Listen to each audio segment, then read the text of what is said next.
if I were a rich man. Howdy, folks. Today we're going to talk about the Softears Cerberus. This is a set that is almost 2 years old, and I wanted it the moment I heard about it. It was one of the first tribreds that came out. That's electrostatic BA and dynamic driver. This set is absolutely ginormous. It's the biggest headphone I've ever tried in terms of the width, like this. So when I stick these in my ear, they stick out like a good half of it sticks out of me, making me look like Dumbo. Not so fun. But in any case, they are vented. You can't really see a whole lot. This is number 4, the 4th one of these that was ever produced, and I somehow got my hands on it. And in terms of the aesthetic, I mean, I would pick something else. Build quality is absolutely flawless, as Softears usually is. One interesting thing, let's see if I could get this on camera. This has 4 bores. Yeah, we can definitely see that little tiny little pinhole bore off to the side here, which is super interesting. I'll go over that in a second, but so, you know, a little bit unique there. In terms of the cable, it is this. It is a very nice silver cable. I don't know, for the price, maybe it should have been more grandiose or something. Don't care, really. Works great. All right, moving on. Ooh, yeah. All right, let's pull up the product page. Just to go over this, because probably most folks don't even have this on their radar, map, or anything else. All right, so we have a 10mm fiber paper dome dynamic driver, high sensitivity, fast response. And let me tell you what, in terms of bass drivers I've ever heard on any headphone, this is at the top. This is, I'm not going to say it's the best, but it's among the best ones I've ever heard. Maybe the best, easily. It's incredible texture, and this thing extends as low as anything I've ever heard ever. All right, so then we have the next big feature, which is quad Softears customized balanced armatures. And so there's 2 of these in the Softears RSV, which is like my second favorite set of all time, or first, depending on the day. So it's got 4 of those, so wow. All right, and moving on, we've got 2 Sonion electrostatics, and this weird, crazy thing, a passive bass driver, passive BA, balanced armature, passive. So that is hooked to the 4th little tiny micro bore tube, and what I believe is actually going on with that thing is it's increasing the front air volume of the headphone, so that, well, I don't know for sure, but I think maybe what it's doing is increasing the dynamic driver's bass slam and resonance. All right, so let's move on. Impedance of 5 ohm, like what? Yeah, that's a big what. I'll get into that in a minute. Sensitivity 104, very actually low sensitivity. Yeah, so these are $2,400. I'm not even going to pull up a product page because it's just make you cry. But wow, talk about some amazing technology in this particular headphone. All right, let's move on to a graph. Okay, so maybe I should have done this one first. Let me do that one first. All right, so this is, if you pull up Softears Cerberus, Jesus, and EJ07, and just let the graphs overlay, this is what you get. They are overlaid at aligned at 1K. However, the more I listen to these 2 headphones, the more I realized I don't hear it like this. I hear it like this. And so what I mean by that is I aligned that one at, I think 220 hertz. So the EJ07 has more pin gain, it has more mids, but also it's slightly brighter in the treble, whereas Softears is slightly darker in the treble areas, high mids, early treble. Although the EJ has this like 8K peak, but I swear Softears, it seems like it's got a little extra treble, and I don't know if I believe this graph 100%, honestly, but that's the best I could come up with. Yes, in fact, EJ has a lot more sub-bass, but Softears, I do believe, has a better bass driver. If it was tuned like the EJ, it would be like, wow, just in terms of the amount of air coming out of the driver. I like both of these, although I like the EJ tuning more. I'll just say that. And then that's if you were... So for a long time, I would just pull up these two graphs, look at them, and go, well, dang, that they must sound near the same. I need to try that, but $2,400 is like... That's not a trial type of price. All right, let's move on. Here's our spreadsheet, and I already sorted Softears. Here, I'll just stick it right up here. Oh, come on, man. You're going to let me get it at the top? Close enough. All right, let's start with the exceptional factor, 9.5 out of 10. It is excellent. I love them. I'd listen to them any day of the week. They're phenomenal. They're special, slightly, unique in some ways, easy listening set in some ways, but are they as good as the best things I've ever heard? They're, well, in terms of, okay, do I like them as best as the best things I've ever heard? Not quite as much, but they're damn near up there. In terms of the tuning, they occupy sort of a unique, I'll call it EJ-ish tuning, sort of etymodic diffuse-ish, but not exactly. Kind of their own monster, so to speak. Roland is similar, but not quite. These have better treble than Roland easily. Anyways, so 9.5, sorry, get this back up there, out of 10 in an exceptional factor. Moving on, accuracy. We're going to give them a 9.5. So I do believe these are extremely accurate to any intended mix you might play. I tried R&B, metal, reggae, pop, classical, acoustic music. All of it sounded very, very good. In fact, I would actually pick these over the EJ for acoustic type, like less, but more live type music with like live instruments. I might pick them over the EJ. They do, again, a slightly better job in some ways, but I can't really pinpoint that on the graph. But so we'll give them a 9.5 out of 10. Wideness, 9.5. They have quite a bit of that overt top of the line wideness factor going on there. I kind of battled that around, maybe a 10, 9.5. 9.5 is probably about right. Since the treble's not pushed, you don't get that like, ultra wide thing going on, but for what they are, that's like a perfect basic thing. All right. So for 3D factor, again, wideness 9.5 out of 10, 3D factor 9.5 out of 10. They needed a little more pin gain and a little less. Let me just pull this up. Let's see. A little more pin gain. So this is, sorry, we're going to go to this graph. This is what I hear.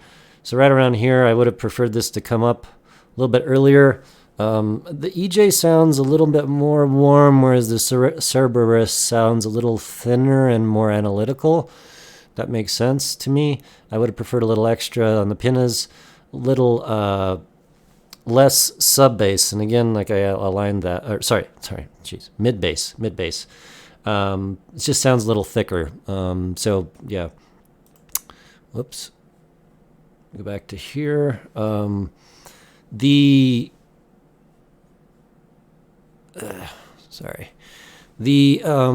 wideness factor combined with the 3D really does give me an amazing EJ styled presentation, along with the imaging, the sort of 9 out of 10.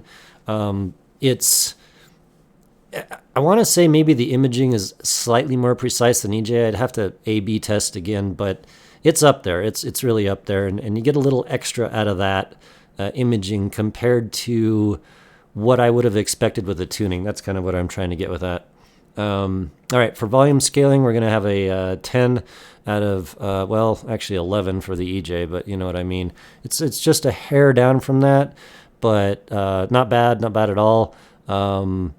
You can crank the living heck out of these things, and they're, I don't know if I'd want to call them a party set, but they're excellent in volume scaling, and that's my favorite. All right, moving on to bass. All right, I'm just going to say this straight up, these would get a 10 right off if they had a little bit less mid bass and a little more sub bass. But in terms of the texture, the resolution, the extension, they're as good as I've ever heard. They're phenomenal. The bass is amazing. Holy crap. That's just a holy crap. Like, EDM, rap, Well, I mean, those are some big bass stuff, but I can't think of anything these couldn't do just flawlessly amazing. Like, wow, man, that paper dynamic driver is just the best thing I've ever heard. I wish it was in other things. I don't know, maybe it is. Actually thinking about that, it is possible that Variations has that same driver. I don't know, but I swear Variations has a very similar. The tuning's slightly different, but in terms of the extension and the texture, it's right on the money too, man. So killer, 9.5. I wanted to go off about that. I love the bass. Wow. Mids, 9 out of 10. They would have been a 10 if they were a little, just slightly more warm, EJ styled, and a little more. But overall, and oh man, I really wanted these to be a little, like, okay, if I compared the mids on this to the RSV, I would say they're pretty much damn near in the same, probably. But the RSV has a little bit different tuning, blah, blah, blah. I think that the BAs for mids on the Cerberus, I think they lend themselves to more of an RSV style tuning rather than an EJ Cerberus tuning. That's just my opinion about that. So in any case, 9 out of 10, love it. Could be just a hair better. I was really hoping these would be like 11s across the board, but not quite. Moving on to detail, we'll give them an 8. I might, no, you know what, I'm going to give them an 8.5. They're rolled off, I believe, a hair earlier than the EJ, but overall, it's not dark. I think it's sort of a weird experience because, like, the treble, the normal treble, shall we say, 7K-ish, 8K, seems a little bit more subdued than the EJ, but then they come back and pull a punch in the sparkle areas. And I swear, from the graph, like, where are these sparkles coming from up here? It's almost like, somewhere down here in the 12K range is actually much higher on Cerberus than the graph shows. But I wanted to mention that the sparkles on Cerberus are more than the EJ, so it's like, where does that come from? I don't know. I really don't know. None of my theories are matching this, but 8.5 out of 10 for detail on the treble. We'll just say that 8.5 out of 10. Resolution, the treble has really grand resolution. I love it. The EST drivers, you do hear them, that sort of crystal clear sparkliness in the super ultra trebles there. Just super nice, man. And like I said, a little more than EJ. 9 out of 10. Pressure buildup, none. Isolation, they're big honkers. Actually, I'm gonna, no, they're pretty okay. I'm gonna give them a 4. Big honkers, no pressure buildup. I didn't make these graphs. I gotta fix that anyway. The line. Binaural, sorry, I totally spaced out doing these, but I did listen to it, and I'm gonna give it a 4. Really good. Binaural is like phenomenal. It's like just like a hair down from. Oh, sorry, screwed this all up. I copied a line. But in any case, binaural is 4 out of 5. So if we go back over here, where are we at? Let me go largest to smallest. All right. So that's where we're at with Cerberus, the 4th best set I've heard. In terms of the price, $2,400, there's just absolutely no way in hell I could ever possibly recommend that. 93 out of 100. There's just none. You could get an EJ and get, it's not exactly the same tuning, but I like the EJ more, and just $2,400. Like, that's just out of the ballpark for me. I can't possibly recommend it. Bro that got these got it for half price, and at that price, I would say, it's in the ballpark, but it's still pretty damn high. But if you're looking for like an EJ styled sound with more mid bass and better twinkles, then this might hit the money. If you can get a used set, pretty rare on the used market. Like, it's probably the only one I've ever seen was this one when it got sold. So, wow, man, what a set! Super interesting, a rather unique tuning. I would say the Roland is not exactly similar, but it's got some similarities to the Roland, similarities to the EJ07, and actually similarities to the Mangrid T, or Mangrid, whatever the hell. In terms of the pinna gain and sort of the mids on the T, and also the bass seems similar, actually. So not recommended, but like, if you ever happen to get a chance to try these, you should definitely do that. They have their own special mojo going on, and it's really unique and really fun. Right on, guys. We'll talk to you on the next one. Oh, no, I won't. I forgot to mention something. And this is why I didn't buy these. These are unusable from portable devices. I tried my LG phone. I tried my Aeon B1S. I tried my Radson ES100. And in every single case, what actually starts happening is they start distorting. It's not just so much like you don't get enough this or that. They crumble with low-powered devices. I have never, ever had a set that I had to pump so much power into. So, the Burson Playmate 2, good to go on these. They rock it, man. X-Duo 05 Plus, they rock it on that. Let's see, the 9038D was actually great, so it's got plenty of power, but I can't use these mobile. And like my normal mobile rig is the ES100 plus my phone over LDAC, and I literally can't use these. They actually start distorting as I turn them up. And that is just so sad. They're the first headphones I've ever used that actually reacted more like over-the-head headphones than in-ear monitors. So like I said, I might have bought them, but so sad. Right on, folks. I will see you on the next one.